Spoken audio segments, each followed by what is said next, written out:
हम इंडियंस की हर फैमिली में अक्सर ये भ्रम फैलाया जाता है कि स्टॉक मार्केट में पैसा मत लगाना, शेयर मार्केट में पैसा मत लगाना। अगर यहाँ आप पैसा लगाओगे तो आपका पैसा डूब जाएगा, आप यहाँ कामयाब नहीं हो सकते, ये गैम्बलिंग है, यहाँ पैसा आपका डूब ही जाएगा। तो ये भ्रम हम इंडियंस के दिमाग में डाला जाता है, ये हर फैमिली में आपको मिल जाएगा, जिससे जो हमारी आने वाली पीढ़ियाँ होती है, यंग होते हैं 20 ईयर्स के, 25 ईयर्स के, वो डिमोटिवेट हो जाते हैं और शेयर मार्केट में इन्वेस्ट नहीं करते। तो दोस्तों आगे वीडियो में बने रहिए एंड तक, जहां मैं आपको बताऊंगा कैसे आप आसानी से अच्छी कंपनी के शेयर चुन सकते हैं और अपने रिस्क को 99% तक कम कर सकते हैं। और साथ ही मैं उन लोगों को ये भी बताना चाहूँगा जो ये समझते हैं कि शेयर मार्केट में डीप स्टडी करनी होती है, जो कम समय में वो लोग नहीं कर सकते, इसलिए वो ये समझते हैं कि उनका पैसा शेयर मार्केट में डूब जाएगा। तो यही बात मैं इस वीडियो में बताना चाहूँगा कि कैसे आप अच्छी कंपनी के शेयर खरीद सकते हैं, वो भी बिना डीप स्टडी किए। तो बस इस कंपनी के शेयर चुनने से पहले आपको 4 पैरामीटर्स चेक करने होंगे, वो भी सिंपल वे में। अगर आप इन 4 पैरामीटर्स को चुन लेते हैं, चेक कर लेते हैं, तो आप आसानी से उस कंपनी में इन्वेस्ट कर सकते हैं। तो वो 4 पैरामीटर्स कौन कौन से हैं? नंबर 1, कंपनी कौन कौन से प्रोडक्ट को बनाती है। नंबर 2, उस प्रोडक्ट की मार्केट में क्या डिमांड है। नंबर 3, हम ये चेक कर सकते हैं कि उस कंपनी की पास्ट में क्या ग्रोथ रही है और आने वाले समय में यानी कि फ्यूचर में उसकी क्या ग्रोथ रह सकती है। और हम लास्ट पैरामीटर ये है, हमें ये चेक कर सकते हैं कि कंपनी अपने प्रोडक्ट में मार्केट लीडर है क्या नहीं। तो हम ये जानेंगे, ये सभी 4 पैरामीटर्स जानेंगे एक एग्जाम्पल के साथ। तो आगे भी वीडियो में बने रहिए मेरे साथ, ताकि आपको किसी भी स्टॉक को चुनने में आसानी रहे और आसानी से आप अपनी सेफ इन्वेस्टमेंट कंटिन्यूअसली रख सकें।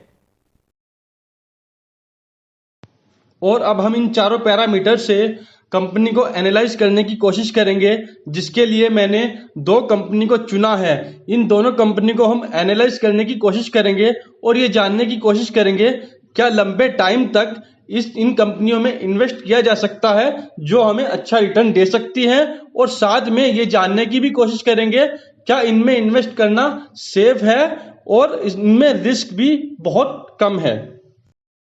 और इन चारों पैरामीटर से एनालाइज करने के लिए मैंने 2 कंपनी को चुना है। पहली कंपनी है हिंदुस्तान यूनिलीवर लिमिटेड। तो इस कंपनी को हम इन चारों पैरामीटर से एनालाइज करने की कोशिश करेंगे। तो पहले नंबर पर हम जानने की कोशिश करते हैं कि इस कंपनी के प्रोडक्ट कौन कौन से हैं। तो इस कंपनी के प्रोडक्ट कुछ इस प्रकार हैं: Taj Mahal, Fair and Lovely, Dove shampoo, Vim bar, Rin Supreme, Surf Excel, Lifebuoy, Pond's cream, Closeup. तो ये वो प्रोडक्ट्स हैं जो हमारे घरों में इस्तेमाल किए जाते हैं और मिडिल क्लास फैमिली हो या अपर क्लास फैमिली हो, हर फैमिली में इन प्रोडक्ट्स को यूज किया जाता है। क्योंकि अगर मैं बात करूं डिमांड इन मार्केट, यानी कि इन प्रोडक्ट्स की डिमांड मार्केट में बहुत ज़्यादा हाई है।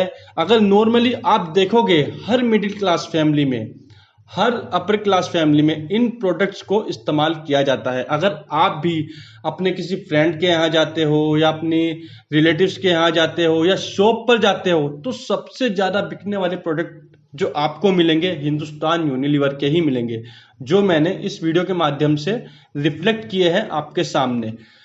क्योंकि मेरा ये मानना है ये प्रोडक्ट्स अपने आप में नंबर 1 बने हुए हैं आज भी, यानी आज भी ये मार्केट लीडर है अपने आप में। अगर मैं ताजमहल चाय की बात करूं वो भी, फेयर एंड लवली की बात करूं वो भी नंबर 1 है, विम बार की बात करूं वो भी अपने आप में नंबर 1 है, सर्फ एक्सल की बात करूं वो भी अपने आप में नंबर 1 है।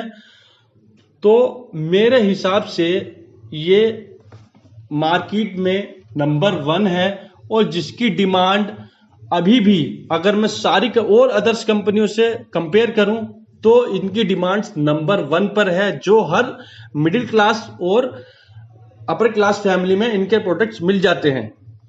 और दूसरी कंपनी को मैंने चुना है ऑटो इंडस्ट्री से। कंपनी का नाम है हीरो मोटोकॉर्प। अब हम इस कंपनी को इन चारों पैरामीटर से एनालाइज करने की कोशिश करेंगे और ये जानने की कोशिश करेंगे क्या इस कंपनी में लॉन्ग टर्म के लिए इन्वेस्ट किया जा सकता है और क्या इसमें इन्वेस्ट करना सेफ है। तो अगर मैं बात करूं कंपनी के प्रोडक्ट की, तो कंपनी के प्रोडक्ट हैं Splendor, super Splendor, CD deluxe और करिश्मा और ना जाने बहुत सारी बाइक्स इन्होंने लॉन्च की है और आगे ये ईवीज को भी लॉन्च कर रहे हैं। अगर मैं बात करूं इन प्रोडक्ट की डिमांड की, इन प्रोडक्ट की डिमांड क्या रही है मार्केट में, अगर मैं पास्ट की बात करूं, पिछले 10 साल 15 साल की बात करूं, तो इन प्रोडक्ट की टू व्हीलर से अगर मैं कंपेयर करूं, जो अदर इंडस्ट्री है जैसे बजाज है, टीवीएस से अगर मैं उनसे कंपेयर करूं, तो पास्ट में इनकी डिमांड नंबर 1 पर रही है। सबसे ज्यादा बिकने वाली बाइक्स अगर कोई है हिंदुस्तान के अंदर टू व्हीलर में, तो वो स्प्लेंडर ही है, अगर मैं पिछले 10 साल की बात करूं।